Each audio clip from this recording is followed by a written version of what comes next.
So, ladies, I'm just gonna say a quick prayer and then I'll introduce Nancy. We're already live in the Facebook group for anybody who wants to watch. And if you are watching us live in the Facebook group, welcome. We can't see your comments until later, but I might be checking in while Nancy's presenting if you want to leave a question there. So this is my favorite book. I think some of the moms in our group have it. And this was from a few days ago, but I loved it. In closeness to me, you are safe. In the intimacy of my presence, you are energized. No matter where you are in the world, you know you belong when you sense my nearness. Ever since the fall, man has experienced a gaping emptiness that only Mr. Presence can fill. My presence can fill. I designed you for close communication with your creator. How I enjoyed walking in the garden with Adam and Eve before the evil one deceived them. When you commune with me in the garden of your heart, both you and I are blessed. This is my way of living in the world through you. Together we will push back the darkness, for I am the light of the world. Amen. Amen.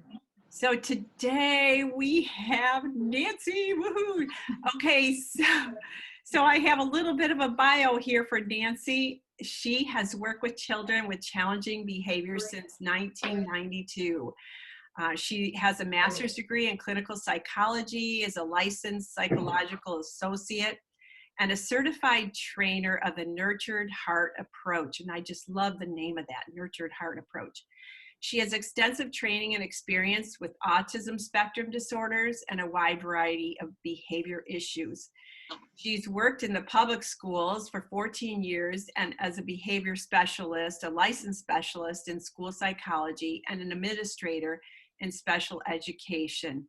She's the founder of Behavior Plus, where her team specializes in teaching social skills and provides tutoring to children, workshops, and parenting classes for people like us, right? So in 2008, she wrote the book, The Cup Kid. And I showed that in my Facebook Live this morning. I have a copy. I've just kind of looked through it really quickly. I have not read it in any depth, but I will. Nancy continues to consult with school districts, and she presents at conferences, local, state, and national levels. So welcome, Nancy. It's such a pleasure to have you. And I just feel so blessed to bring you to the group because our moms here are not only struggling with, children with addiction, difficulties, substance use disorders, mental health disorders, they also are parenting grandkids. So I am going to try to mute everybody so that Nancy then, well, actually, I don't see that. See that option now. So if you could all mute yourself and then Nancy will be able to take over. Go, Nancy. Okay. Well, I am thrilled to be here. Thank y'all so much.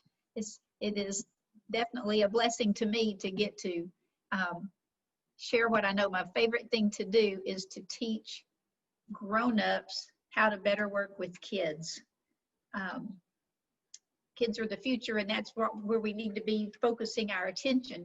But if you can teach the grown-ups what to do, then the kids fall in place. And I have to tell you about the Cup Kid thing because when I first was writing this, I sent like really skeleton draft to one of my friends who read it to her husband, and they talked about the cup filling up and that kind of stuff. And at that time they were getting ready for a big convention. They're salespeople, so they were getting ready for a big show and all that kind of stuff. And she said, very stressful time. And she said, when I get stressed, I get quiet.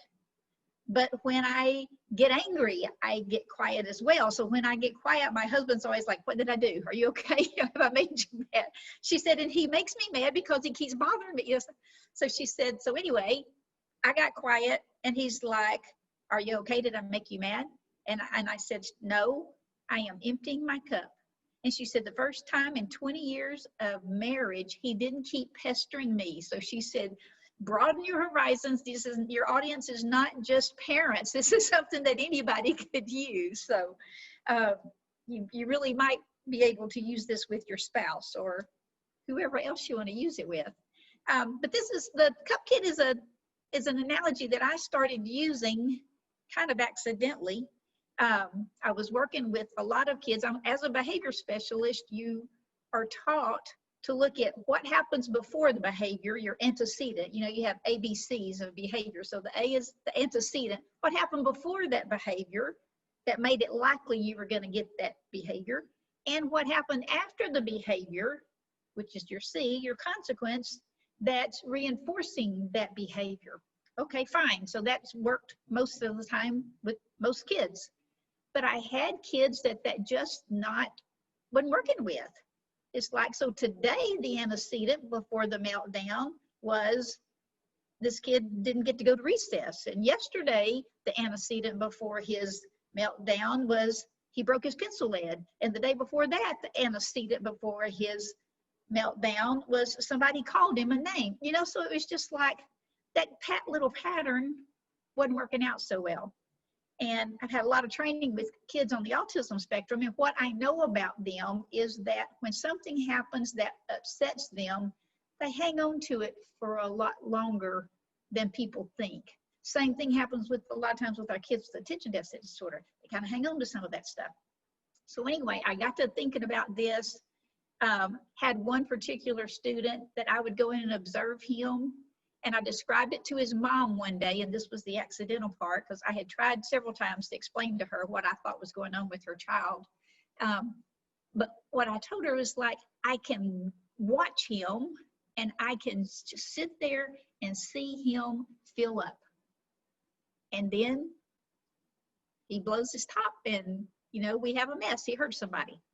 I said, but it's literally just like watching a cup fill up and run over. And her eyes got big and her mouth came open. She's like, oh my gosh, I know what you're talking about. I see him do that. And so that was the moment that the cup kid actually was born. I didn't start calling it that at that time, but that's when I started using that analogy. And it just really has helped people a lot. And it gives them a language to use to help express what's going on, and the kids to use the language and that kind of stuff. So I want to go through that framework with you today. To help if you have kids that are continuing to have meltdowns. I think this is something that would be helpful. So we're fixing to take off into this. We're going to talk about how important it is for you to start thinking about what kind of activities or situations or events are causing the tantrums or the meltdowns, and then how can you help your child de-escalate. Let me talk a second about tantrums and meltdowns. I kind of use those interchangeably when I'm talking about the cup kid, because the cup kid, this strategy will work with tantrums and meltdowns. A lot of people separate those out and say that a tantrum is this kid being stubborn, pitching a fit because he's not getting what he wants. Okay, I mean, if you wanted to define it that way, that's fine with me. And then they define the meltdown as that's when a child has just been so overly stimulated, or there's so much going on with them that they just come undone and have their meltdown, right? And that's fine too. Some people are like, no, it's all the same thing. Some people it's two separate things. I really don't care how you look at it, but this strategy will help with either of those situations. I do believe that there are different things going on when you're just being stubborn and a little too than there are when you're totally overwhelmed. But this will help either way you go with that. We're also going to talk about what I call danger zones, and we'll explain that in a little bit, and how you need to have an emptying plan for your danger zones. And then we'll talk very briefly about get information from other people that know your kiddo, because that's really important, especially if your child's going to school. So here's my little cup kid. This is my little guy right here. I believe we all have a cup. Somewhere inside us, there is a place where things go. When we get upset, when we get disappointed, when we get angry, when something happens we don't like, when we're fearful, you know, when things are just bothering us. You know, some people have are overly sensitive to different stimulation in the environment, those kinds of things. We have a cup where those things go. And as the day goes on, that cup gets fuller and fuller. Now, obviously, the same things are not cup fillers for everybody. I mean, when I do this in an auditorium with people, I will say, how many of y'all are too warm? And some of them will raise their hand. I'm like, okay, that's a cup filler for you. How many of you are too cold? And some of them will raise their hand. You know, well, that's a cup filler for you, right? We're not all the same. So there are different cup fillers for different people. You know, different things annoy us, different things stress us out. So it's important to realize that when you're working with this, you're trying to find out what's a cup filler for the child that's having the meltdown, or the grown-up that's having the meltdown. So as the day goes on, things go in the cup and the cup fills up. So just as you have different cup fillers, you also have different cup emptiers. Usually as we grow up, we realize, okay, I'm getting to the point to where if I don't step away from the situation for a little while, I am fixing to snatch that lady ball-headed, right? I mean, it's like, I'm done.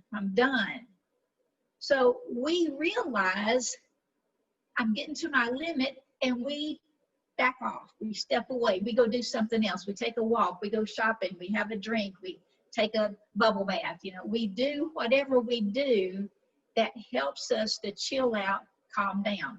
Those things we're doing are cup emptiers. And there are different cup emptiers for different people, right?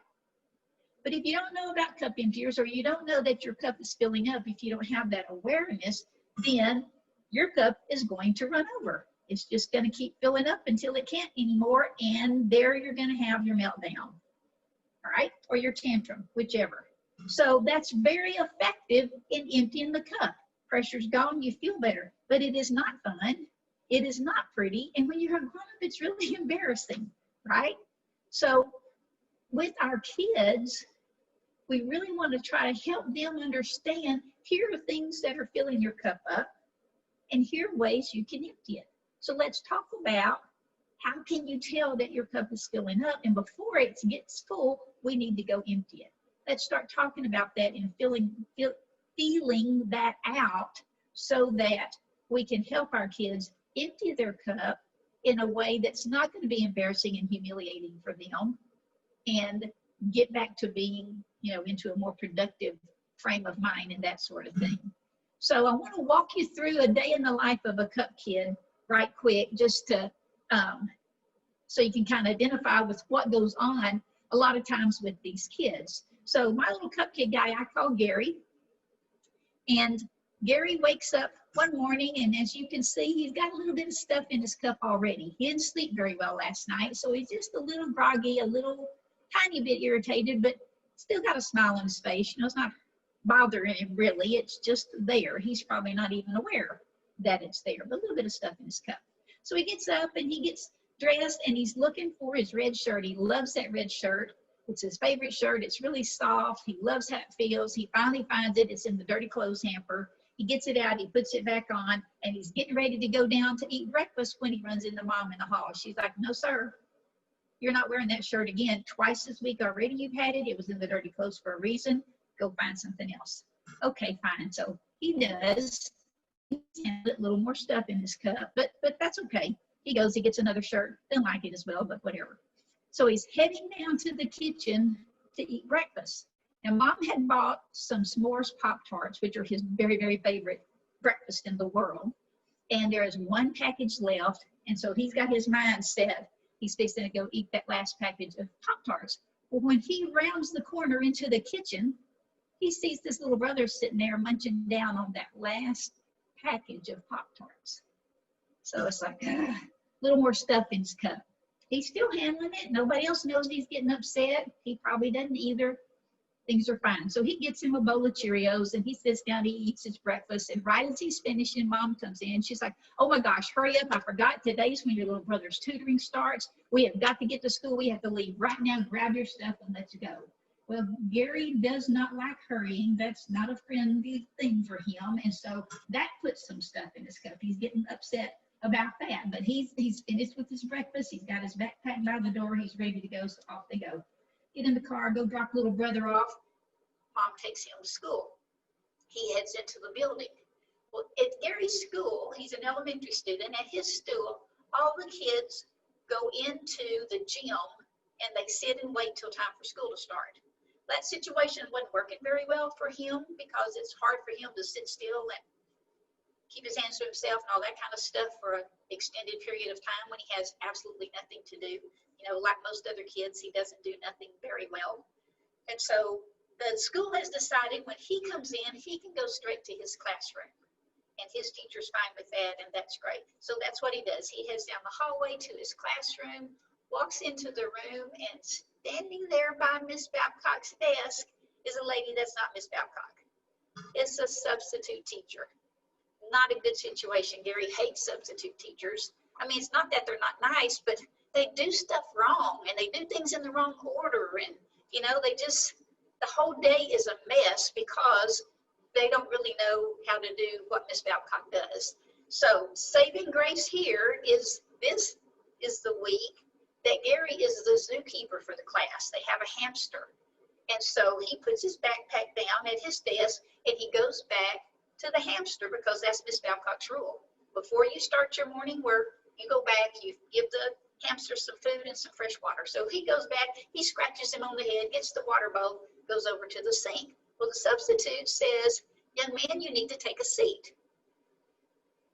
Gary knew he was talking to her because he's the only other person in the room, right? But he also knows she didn't know what she's talking about. That's not what the rule is. The rule is you take care of the hamster first. So he just keeps doing what he's supposed to be doing. But when he comes back to the cage with that fresh bowl of water, the substitute's standing there. And she said, I said you need to go to your seat. That was it. He goes running down the hallway. The substitute picks up the phone, calls the office and says, I don't know what happened. All I did was tell him to go take a seat. So my question is, if you've lived through a time like this, you're probably living with the cup kid, right?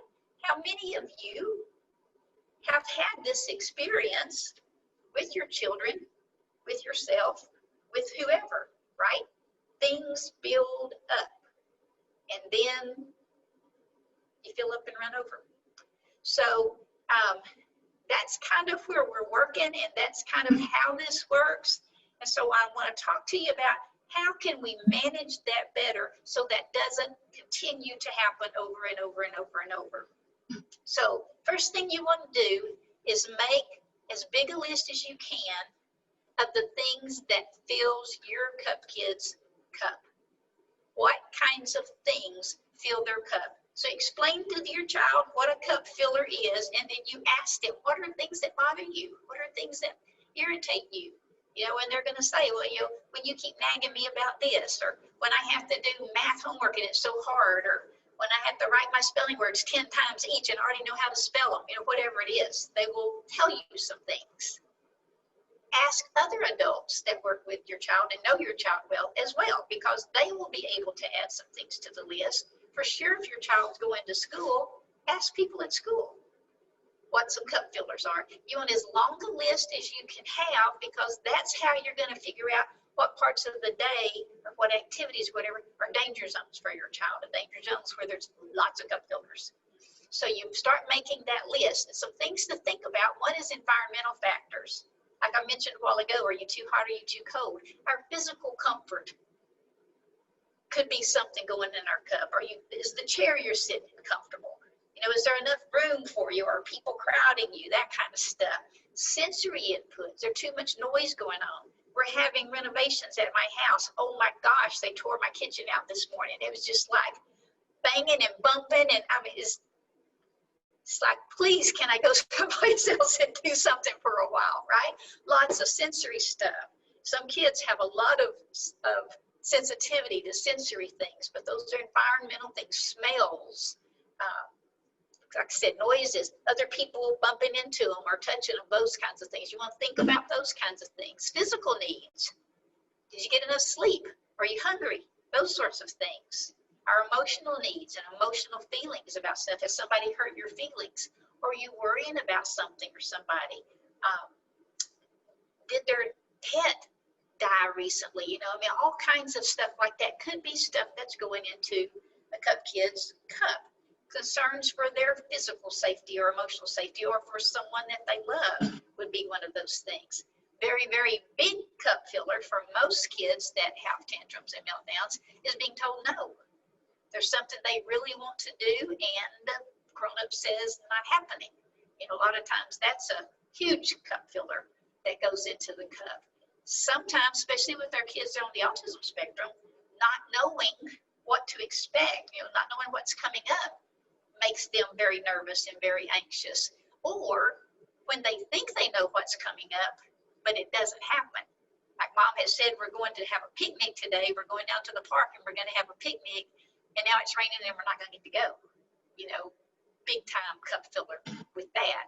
Some of our kids have social issues. Those could all be cup fillers, being uncomfortable in social situations. Could be that other kids are teasing or bullying, making fun of them, that sort of stuff. All of those could be cup fillers. So you just want to get as big a list as you can so that you're aware as the day goes on how many things are going in your kid's cup.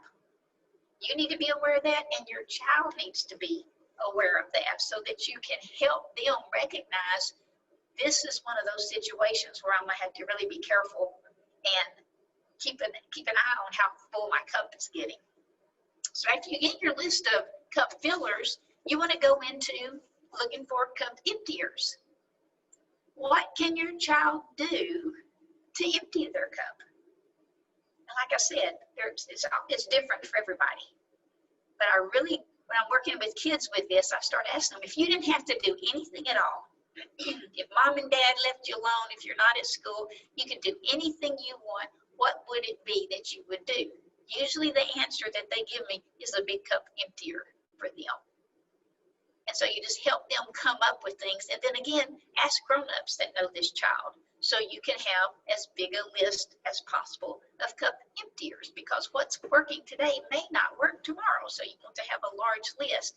And I always tell kids, you need something you can do at home. You need something you can do at school. You need something you can do in the car or on the school bus. Because if your best cup emptier is a long bath, that's great, unless you're on the school bus. Now what are you going to do? Now, unless you're at school, they're not going to let you take a long bath at school, right? You have to have things you can do in different situations. And I talk to parents about what are some things they could do when you're shopping. What are things they could do if you're at a wedding, right? Whatever. Come up with things that they can do in all the different environments that you're expecting this child to keep their cool. So you make long a list as possible. Some things are just natural cup emptiers, like self-stimulatory behaviors. All of us have some kind of repetitive, usually, behavior that we do. Like if I was sitting someplace where I could see y'all, it's very possible somebody's leg would be bouncing, right? Some people fool with their hair, and it's some people are doodling, but it's something that we do a lot of times to kind of help us stay calm. Preferred activities. I mean, everybody, if you prefer the activity, obviously you like that activity, so it's not something that's going to stress you out and make you feel bad, right? So anything that kids like to do usually helps to calm them down. Gross motor activities are good for some kids. There are a lot of different kids. Occupational therapists are usually good with helping you figure some of this stuff out, but there are some kids that using their big muscles, like doing heavy work, picking up heavy stuff, carrying a load of books someplace, or putting a backpack on them, put a 2-liter bottle full of water in a backpack and let them carry that, or jumping up and down, or riding a bike, or shooting hoops out in the backyard. Those kinds of things help to calm a lot of kids down and help to empty their cup. So you would be thinking about anything like that. And again, what do they like to do when you just let them do whatever they want? They're going to be involved in some of those things already, so you just kind of want to be a detective about some of that kind of stuff. And make the longest list of cup emptiers that you can, because depending on the environment where they are, you need different things to pull from. And then this is probably the hardest piece right here. How does that child know their cup is filling up? Because most of our cup kids don't know. They're not aware that their cup's starting to get too full. Most of the time, grown-ups can tell me something, because kids, almost always, kids give signs. Now, sometimes they give the sign and 2 seconds later you have the tantrum, right? You may not have a lot of time in between those two. You're going to have to act fast. But usually there's some kind of sign. Some kids start moving more. They get more fidgety, right? Maybe they pace. They're just physically more active. Some kids get less active. They move less, right? They're going to get someplace. They're going to sit. They're going to kind of shrink, right? Some kids talk more. Their vocalizations increase. They may talk louder. They may talk about a certain topic when they get upset. Some kids may talk less, may talk softer, may make less eye contact, that sort of thing. If they have self-stimulatory behaviors, and again, a lot of our kids on the autism spectrum, some kids that are not on the autism spectrum also have sensory issues and self-stimulatory stuff that's going on. You're going to see those increase. So if this is a kid that's a rocker, the more agitated he gets, the more prominent that rocking is going to become, or humming to themselves, or whatever it is that is self-soothing for them. You're going to be watching for those kinds of things. Some kids withdraw. I've had kids close their eyes and put their hands over their ears, you know, and I tell teachers, please don't be offended by that. He's trying his best to block some of the bombardment by all that sensory stuff that's coming on. He's not being rude, but it's just like he can't handle anymore, right? So those are kinds of things you want to be watching for that are telling you that cup's getting too full. Some kids talk about certain things. I've had moms tell me, you know, when he starts talking about Tyrannosaurus Rex, you got 5 minutes till the top is going to blow, right? So most of the time, grown-ups know a lot of these. And then you just, again, be a detective. You just start watching. I talk to kids about this, you know, right before you got so upset. How did you feel? What was your stomach doing? Did you have your teeth clenched? Did you have your fists clenched? Sometimes kids can tell you some clues that maybe the grown-ups haven't noticed. Most times, cup kids don't have that kind of awareness. And so they're going to need a grown-up to help them kind of walk through that and figure out what the situation is. But again, this is a hard piece, but this is a really important piece, because you want to catch them before the cup overflows and help them go empty their cup, right? I mean, that's the whole point here, is to have less of the tantrums. I worked with a young man. One time I got a call, a 911 call, you know, you need to get to this school quickly. They had a young man, he was in 8th grade, pretty good sized kid, was verbal, but not real verbal. But the message I got was, he is hitting people and then laughing about it, hitting staff members. And so I went over there and observed for a while, and he wasn't hitting staff members and laughing about it. He was giggling, like nervous giggling about something that nobody knew what he was giggling about. And then the next person who got within his range got hit, got punched. And so the staff was doing a good job of keeping the rest of the kids of the way. So he wasn't going after staff members. It's just they were the ones that were getting too close to him at that time. So those were signs that he was giving that his cup was filling up. First sign that he was giving was that giggling. But after we talked about that for a while, we realized, you know, before the giggling starts, he's just like real nervous acting. He's just like looking all over everywhere and like he's afraid somebody's going to do something, right? Okay, well, the sooner you can, the earlier sign that you can get, you start doing something then, the more likely you are to keep that tantrum from happening. So it's really important to do some observation and try to figure out, yeah, how do I know this is about to happen to us here? Because we really want to move in quickly and do something, get them to doing a cup emptier before they actually have the meltdown. When they have the meltdown, basically you batten down the hatches and try to keep everybody safe, right? But we're trying to get there before the meltdown happens. So that brings us to what I call danger zones. So what you want to do, you've got this big list of cup fillers. You look at their schedule, work with the people at school if they're going to school, or look at what's going on at home, and you see what time of the day or what particular place or when they're with a certain person, or what situation causes so many cup fillers all at once. You're looking for places that have an enormous number of cup fillers hitting them all at the same time, right? So you start thinking about that. So it may be that it's in the morning when we're trying to get ready, trying to eat breakfast, trying to hurry. Hurry's a big time. You know, that's almost always. I mean, stop and think. When do kids most get to be their slowest and their pokiest? It's when you're saying, come on, hurry up, we got to go, right? I mean, it's just, that's a cup filler for a lot of kids. So you want to look and see what are those signs? What are those places? What are those times, those situations? You know, if a test is coming up at school and it's a subject the student doesn't do well in, that test day is probably going to be a danger zone for that kid, that particular class. You look at those things. If you're going to Walmart, and you know, when we get in Walmart, there's just so much going on, and there's so many different things, and you're having to say no 12 times a minute, and you know, that sort of stuff, that might be a danger zone. So you look to see where are those places and list what are all the cup fillers that are happening at that time. If this is a place or a time or an activity that we've got some pretty predictable tantrums happening, let's look and see what's going on around that time and just prior to that time, and see, you know, if we can do something about that. Because then you move into an emptying plan. And an emptying plan is what you're going to do proactively before the meltdown or the tantrum. What can you do? If you're looking at those cup fillers, are there some of those you could just do away with?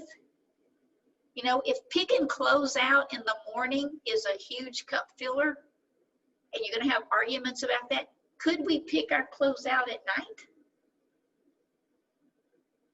Could you pick their clothes out? Could you offer two choices instead of here's your whole closet full? You know, can you work with those cup fillers either to remove it, to change it in some way to make it more tolerable, or, you know, work in something that's gonna make the outcome be different? I mean, if we're talking about homework, trying to get homework, and your child's got 20 math problems to do, could you say, let's do 5 and take a little break for 2 minutes, and then we'll come back and do 5 more? You know, is there something you could do like that that would make that cup filler be less potent? Is where I'm going with that. And then you do what you can with the cup fillers that you are given. Do away with some of them if you can, make them better if you can, and then you look at what we got left and how long do I think they can tolerate this? Because if I think they can tolerate it for 15 minutes, at about 12 minutes, I need to have them go empty their cup. Because if I wait too close to that 15, they're going to have a meltdown, right? So we start working with that. Now, let me talk to you a little bit about removing cup fillers, because I'm a big proponent of kids have to live in the world like it is. We should not be rearranging the world according to Gary, right? Gary's going to have to learn to live in this world. But if you have a kid that in a particular situation or place or time, there are 8 or 9 cup fillers jumping on them, they may not be able to handle that many. So maybe I could do something about 4 of them and teach them to handle the 4 that's left. But when they get to where they can handle the 4 that's left, now we're going to put one of those back and let them learn how to handle 5. And then we're going to put back another one and let them handle 6, right? Because they've got to learn how to handle 8. If they're going to grow up and be successful and have a job, we can't be having tantrums and meltdowns. You have a tantrum or meltdown on a job, that's your last day at work, right? They're not real forgiving about stuff like that. So they have to learn how to live and operate in the world that they have. So anytime you remove a cup filler, just kind of make a plan for how you're going to put that back in place at some point in time. And most of our kids that are cup kids, they don't have a great tolerance for things that they don't like, or things that are uncomfortable, or things they don't understand, that sort of thing. So what we're doing really is helping them get used to some of those things and developing more tolerance for cup fillers so that they don't get so full so fast, kind of thing. So you're going to look and see, we got this many cup fillers we still got to deal with, about how long can they handle that, and you make a plan for when can they go empty their cup. Now, if I'm doing homeschool, maybe, and I'm like, okay, I think we're going to be good until about 9:30, and then we're probably going to have to empty our cup. Okay, that's good. Then we got lunch, we can empty a cup, and then 2 o'clock we'll empty it again, right? So let's say on this particular day, this is a Friday, we're having a math test today, we're also having a spelling test today. I know those are kind of danger zones for my kid.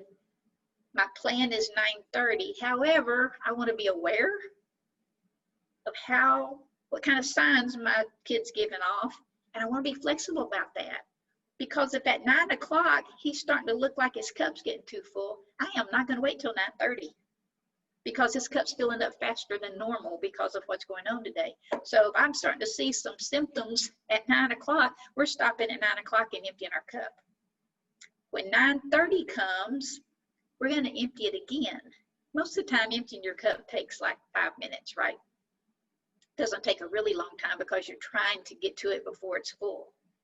But at 9:30, I'm not going to say, well, we just emptied it at 9, he should be fine. He will be fine at 9:30. But your schedule is 9:30, and then he has to go to lunchtime. Well, if I do his emptying at 9 o'clock, he might not make it till lunchtime. So I'm going to empty it again at 9:30 like I planned. And then I'll empty it at lunch, and I'll empty it at 2. But you just stay aware and stay flexible with that. Figure out where are they going to empty it and how are they going to empty it. Like I said, if taking a long bath is good for you, that's great. But if you have 2 minutes, you can't take a long bath. You're going to have to come up with something else, right? Or if we're in the car going somewhere, you're going to have to come up with something else. So as a grown-up, we need to be planning that. And then as your children are growing up, and the ones that are old enough to understand even now, you start talking to them about how this is all working, because the goal is for you to stop being the manager of the cup and teaching them how to manage their own cup, right? You're not going to be there forever. You're not always going to be with them, even if you're still alive. You're not going to be with them all the time to say, oh, you need to go empty your cup, right? So stay aware, stay flexible, work with this proactively so that they can empty it more frequently and not have the meltdowns. So that was my fire hose presentation of the Cup Kid. Did y'all have any questions about this? I was sitting here going like, oh yeah, like nodding my head at so many different places. One of the things that I think I've shared with Nancy is our girls were taught, like in trauma counseling, red, yellow, and green zones. And so the idea is to help them recognize what their yellow zone is, but it's not working at all. Like if Addie will get into red zone, I'll be like, okay, so what happened in your yellow zone? I don't care about those zones, right? And so the visual of the cup is so much, like, she's 10, so much age appropriate, but also I love the part where I'm going to ask her, kind of give that demonstration and say, what fills it up and what makes it overflow. Like, I think I know, but I don't want to assume. One of the things I always give time for around here is, I call it regrouping. Mm-hmm. And she's like, Mimi, regroup. Why do you always say regroup? And I say, well, let's regroup. That means that, you just take some downtime and you get organized about like shifting to the next thing that you're going to be doing today. Like, I always try to leave those. And I think it's my coping, like, mechanism, because a lot of people don't do that. And in the transition of these girls going back home with their parents, like mom wanted to pick her up right after school today. And I'm like, ooh, you know, because right away I'm like, ooh, her cup's going to be full. She's going to need to regroup. But, you know, I guess my point is that a 10-year-old doesn't really know what regroup is, but I can use this demonstration, and then she will be able to identify and understand it a little better and learn about herself. I mean, that's the ultimate goal, right? Is so that we can teach them to be self-sufficient, independent, and able to cope. Yeah. So I love that. Yeah. Good. Yeah, I've taught this to 5-year-olds. I've had 5-year-olds that were able to tell me. Oh, really?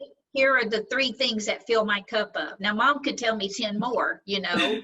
Even 5-year-olds knew some things that really bothered them. Yeah. And they knew some things that they could do to chill out. And when you teach them this, and then they start talking about their cup. You know, it's like, this is making my cup full. Good. And you get it right away. Thank you for letting me know your cup is getting full. Okay. And the other thing about the cup is there will be a time when it's getting full and it hadn't run over yet, but it is so nearly full that when you say you might want to go empty your cup, they can't. Oh. And parents will tell me sometime, I told him to empty his cup and he wouldn't. It's like, yeah, you waited too late. You know, you get to the point to where it's taken every bit of energy I have just to keep the lid on it right now. Oh. So if you'd asked me to empty it 5 minutes ago, I probably could have done that. But now I'm just here waiting, and when the next thing goes in my cup, it's gonna be over with. So, you know, I tell people all the time, you don't get any points extra for getting up to the rim, you know. I mean, it's way better to empty it too soon than not soon enough. Because y'all know what happens when you have a tantrum. Their little brain is discombobulated for a long time. I tell teachers this all the time. I don't want him leaving my class every little bit to go empty his cup. I said, let's talk about that. When a kid has a tantrum in your classroom, how long does that disrupt learning? Right. He's out of it for a good probably 30, 45 minutes, right? How long are you out of it? Because when you have a kid go off in your classroom, it affects the teacher too. So, you know, you got 15, 20, 30 minutes after his situation has been resolved or he's been removed. It takes you another 15, 20 minutes to regroup yourself. That's a good point. Get back in them.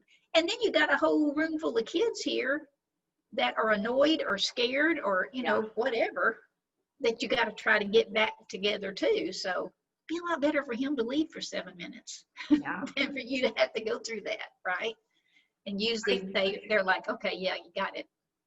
What happens when, I was thinking our teenage grand, she's not a morning person. So it's almost like when she wakes up, her cup is already overflowing because I don't think she sleeps well either. And I don't really know the reason for that. I can't really do anything about that except maybe help her like unwind at night earlier, right? But other than that, so I feel like she wakes up with it almost full, and then she learns throughout the day how to deplete it. Does that happen? I would ask her. Number one, I would ask her. I would help her see if she recognizes that about herself, and if she realizes, yeah, I am not a morning person, and mornings are bad. I'd say, is there anything that you do in the morning, part of your morning routine, that you could do at night so that you don't have to worry about it in the morning? Like pick out your clothes, like get your backpack packed already, and all of that kind of stuff. She's so mega organized. She's so mega organized. She does all that the night before, though. Okay, good. So I don't. Then I would ask her, what do you think would help? Yeah, I don't know. And it may just be, some people just aren't morning people. No. I have 3 kids, but I have 2 of them are boys. One never was a morning person ever, and the other one always was a morning person. It's just a personality. One of them wakes up just happy and the world is great, Yeah. and and the other one's like, don't talk to me, for the Right. first hour. He's a bear. So, and they're, as grown-ups, they're still that way. Yeah. I mean, it's just a Interesting. personality thing. So, But you kind of have to, she's old enough that she could start talking about and hopefully start thinking about right. what are some things that she could do that would help her out. But it may just be that she's not a morning Yeah, that person. could be. Lucretia, what's your grandson? What do you think fills up his cup? Oh, let me unmute you. Hang on. Wait, you're muted. There we Okay. go. There you, oh, wait, I think we heard you. Go ahead. Can you hear me now? Yeah. Yes. Okay. All right. What was the question? So what fills up your grandson's cup? Like what does he like to do that kind of makes him more relaxed or gets rid of the cup filling over? Aiden is busy. Can you see? Oh, he's a dog. Yes, he's the doll. He is just like a little man. Oh, He's a big boy, but he is busy. He loves to, his sensory and everything is just touching everything. And we are constantly telling him, if it is not yours, do not touch it. Okay, it's like a little Dennis the Menace. He's got to push that button, or he's got to unhook something or whatever. But he is constantly busy. And he is, of course, he's talking a lot and pronounces his words very good, but he is imitating what the adults in his life are giving him, and it's like, it's not yours, don't touch it. He's repeating everything back to us. oh, And when his cup gets full, it's like, no, like that. Yeah. And he'll fist and he'll walk off like that, and he will verbalize and he will say, I'm sad, or Aw. I'm mad, or you made me mad, because he couldn't do something. When you tell him no, he yeah. wants to argue the fact back. So it's like we are having to be on him about everything a lot. So he loves to do those magnetiles, Oh, yeah. Yeah. and build. And each morning that I am with him, it's a couple of times a week, he likes me to tell him Bible stories. And so I've been telling him stories about David, when he was watching the sheep, and about Joseph and Jonah and all that. But I tried to draw pictures to go with that. Oh, And I even Google how to draw a bear, how to do this, how to do that. So we do some interactive things together. I bet that fills his cup. Like that's relaxing for him. Well, right That's then, calming. yeah. Empties his cup. I Yeah. mean, Right. empties. That's what I Yeah. meant. One Yeah. of the things that I've found, and my daughter has also, is that whenever he watches too much TV, or if you let him watch on the iPad some of those little videos, afterwards he is a bear. He is Yeah. awful, because he doesn't want to stop, and it's just better not to let them do that at all, because they get so zoned in on it. Mhm. Yes. It messes him up, so it's best not to. You can't even use that as like a reward, so if you say, well, after this, and if you're good, you obey, then Mimi's going to let you watch blah blah blah blah blah. No, we just can't do that anymore. Let's Yeah. go for a walk. Let's, Yeah. he is busy. Something So else it can be a you little challenging for us also Yeah. to, but I'm really proud of my daughter, because she is a teacher, an 8th grade math teacher. But when she comes in from work, she has different things while she's starting dinner or whatever that he can work on. And she tells him, okay, right now you can either go outside and play on your jungle gym, or you can sit and do your magnetiles, or you can build cups, or you can go in your room and play. Which one of those would you like to do? Yeah.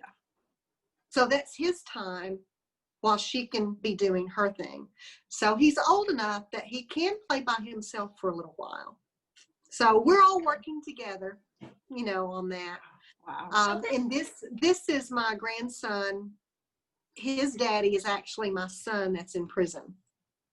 So my daughter and her husband have legally adopted Aiden. So cool.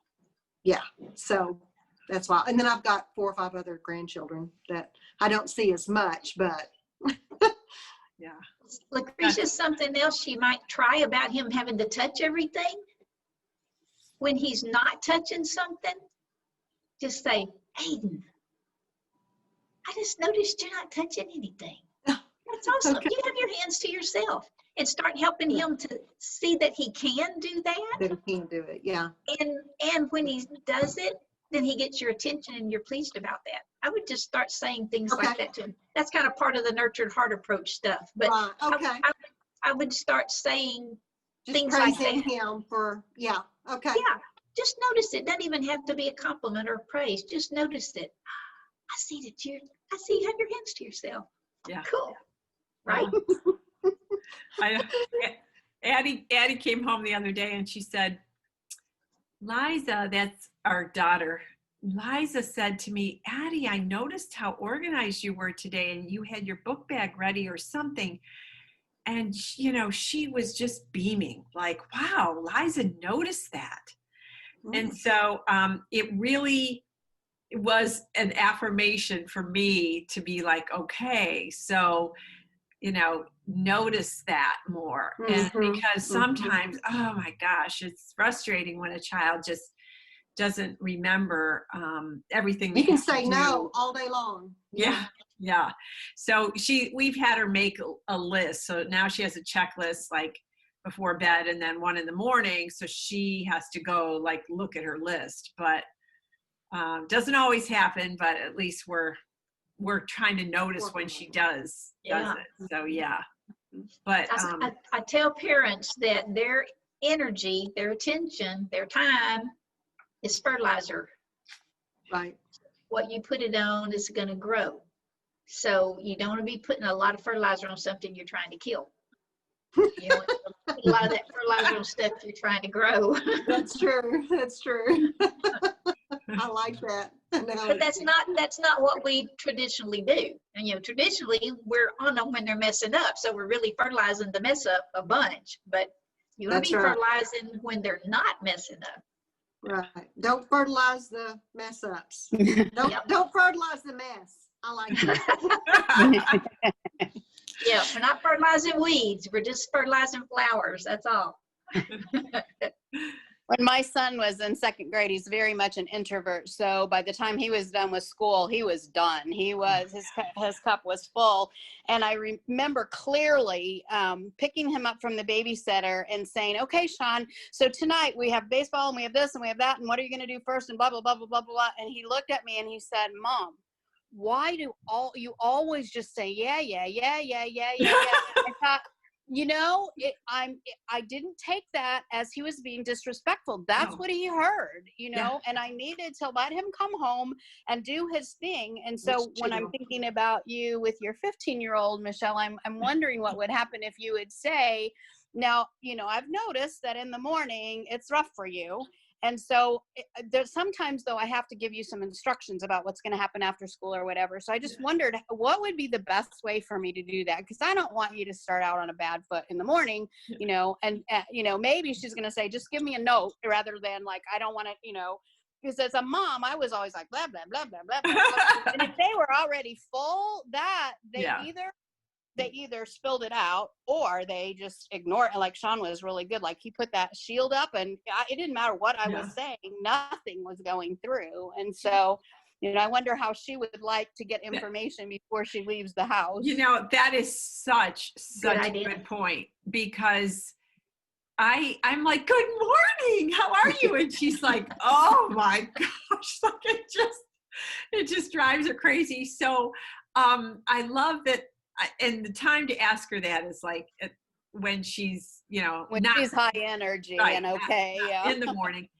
But I love that because it's saying, I respect where you are and I want to respect that and you're worth it. And so she would probably say, I'm guessing, but I'm going to ask her, she would probably say, yeah, just if you have to say something, just write it down, but don't be like all over the place in my face, right? Yeah. I was a pretty high energy teacher and I was always smiling and, hello when kids would come in first thing in the morning and, I'd say, how are you?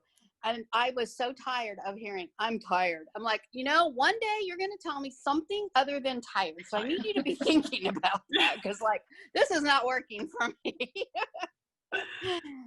Yeah, it's so different. Yeah, but it's a good point, Nancy, that not everybody is a morning person. And I understand that. So I don't think I used to be as much as I am now. So maybe it will change for her, but it's okay if it doesn't too. And maybe not. Yeah. Yeah. Yeah. Well, thank you so much. So Nancy is going to, when you talked about fertilize, so we have a workshop that we're doing October 3rd. It's a Saturday at 10 a.m. Eastern Standard Time. And it is called, what's the title? It has fertilize in it. I don't have it in front of me. Oh my goodness. How to fertilize fertilize your garden. I don't know if it has, I don't don't remember what we titled it. I don't know. Here. But anyway, I'm gonna talk about the nurtured heart approach and how to use some of those. Here it is. How to fertilize positive behaviors without killing your child's spirit. Thank you. Yes. Anyway. Yep. So, and I am sharing that link here. And I will also put it on the Facebook page. So we've already had a few moms sign up. It's not till October 3rd. It's $29 for a 2-hour workshop if you signed up before September 15th. And the first 5 registrants will get a half an hour one-on-one with Nancy. Yay. And we're going to draw names. 3 people will get to come for free to my Nurtured Heart Parenting class when I have that. Didn't we say that? Didn't we have 3 people? We're going to draw names for 3 people? No, I guess I didn't know that. Yahoo. No, I think it's down in the bonus stuff. I think you put that in the bonus stuff. Okay, I'll check. I believe so. Yay. Yes. And you also have a free giveaway if people email you too, right? Yes. And I can put that on the Facebook page as well. And they email you. Are you talking about for this workshop? Just for anybody listening today, right? Yes. I was gonna do a little kind of just a. Go ahead. Little bit. No, I was just gonna do a little bit more. Go a little bit deeper with some some Cup Kids stuff for today. If somebody emails me about that, then I was gonna send a little bit. Okay, and that is the Cup Kid. Nancy at behaviorplus.com. That's her email address, and I will include that in the Facebook post too, that this will be in. And I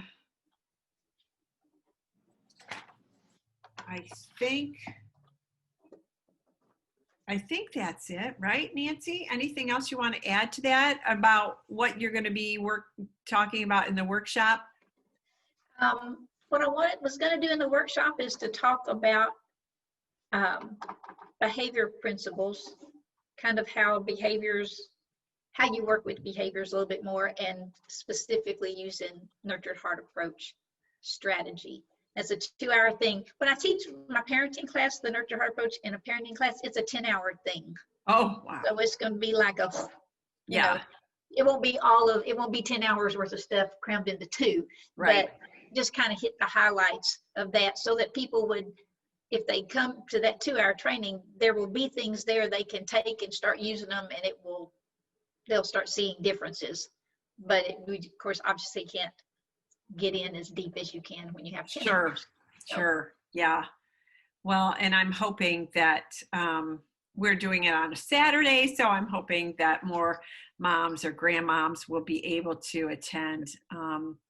So, and for those that sign up and can't, they'll get the recording too. So, can't make it. So, okay. Well, thank you so much again for very giving well. us your valuable time. I love this whole concept, and I can see myself using it. And you know what, just for fun, because tomorrow is my 40th wedding anniversary. And you would think that I would know how to fill up Dave's cup, right? I mean, not how to fill it up, but how to empty it, right? I keep saying that. Yeah, I think I know how to fill it up too, though. There's another program that uses a bucket that schools use. So you fill up the bucket, or you took something out of my bucket, meaning you made me upset. So yeah, that came out. I heard about that probably the year after I did my cup kid. But I'm going to ask him. You're emptying his, you need to empty his cup. Yeah, and I'm sure I know the very first thing on his list, right? Yeah. It's probably on all guys' lists, right? But yeah, that's funny. It'll kind of bring us some fun conversation, because sometimes, you know, after being married for 40 years, it's hard to know what to talk about. Yeah. Yeah. So, anybody else have any comments or anything before we close the meeting? No? Thank you, Nancy. You're very welcome. Yeah. Thanks so much, Nancy, and we'll be in touch before October 3rd, okay? That sounds great. All right. Michelle, is there a way you can send this recording when you put it on your Facebook